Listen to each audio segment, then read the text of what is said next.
আমার শাশুড়ি মায়ের হাতের ভিজানো পিঠা এত মজা হয় তা বলার অপেক্ষা রাখে না। হ্যালো ভিউয়ার, সবাই কেমন আছেন? আশা করি সবাই ভালো আছেন। এই তো আমার শাশুড়ি মায়ের হাতের মজার ভিজানো পিঠা। তো এই পিঠাটা কিভাবে তৈরি করেছে সেটাই আপনাদের মাঝে শেয়ার করি।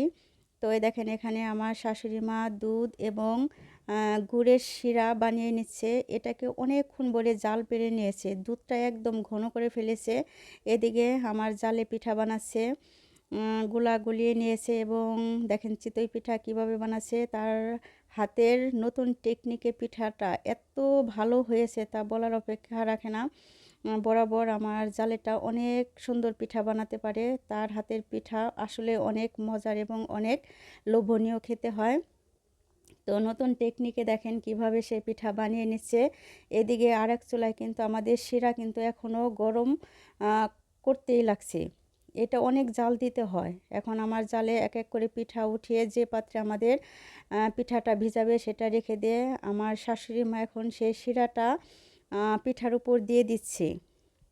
এখানে পিঠার উপর দিয়ে তারপরে এই পিঠাটা ভিজিয়ে রাখবে।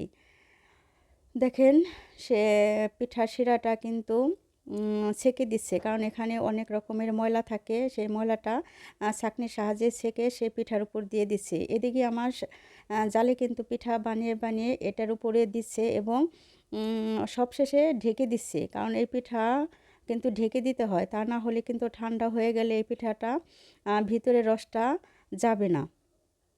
তো এই তো আমার শাশুড়ি মা এবং আমার জালে পিঠা বানাচ্ছে। আসলে তাদের হাতের পিঠার কোনো তুলনাই হয়নি। পিঠাটা এত মজা হয়েছে তা বলার অপেক্ষা রাখে না। তো আমরা চেষ্টা করব যাতে আমরা সবাই মিলে শাশুড়ির হাতের পিঠা খেতে পারি।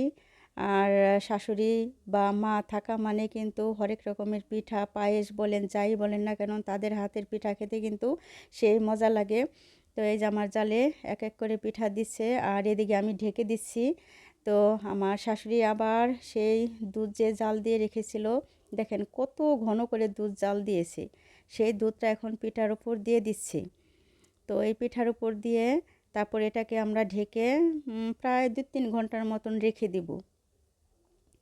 তো শাশুড়ি মায়ের হাতের পিঠা, জালের হাতের পিঠা খেতে অনেক মজা। আমার তো ভীষণ ভালো লাগে। আপনাদের কেমন লাগে জানাবেন। আমি অত ভালো পিঠা বানাতে পারি না, তবে আমার জালে অনেক ভালো পিঠা বানাতে পারে। আমার জালের জন্য দোয়া রাখবেন। দেখেন কেমন পিঠা হয়েছে।